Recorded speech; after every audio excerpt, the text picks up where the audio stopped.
Ayan, mga Zuki, magbubukas na naman tayo. Ano kaya itech? Ano ito? Ba, dami balot ah. Dami balot ah.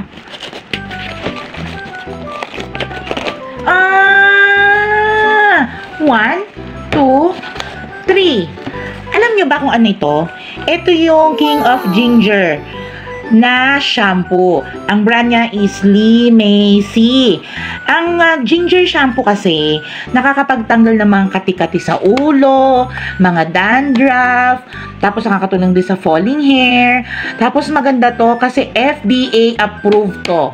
Okay? Napakaganda. Tested na. We've been using this for 3 years na rin, no? Grabe, no? At saka ang kagandahan niya, pag bumili ka ng isa, libre yung dalawa. So, buy 1, take 2, kaya 3 yan. Alam niyo mga Zuki, napakaganda niyan. Ang mura pa. Check nyo. Tapos i-check out nyo na. Dali. Mwah!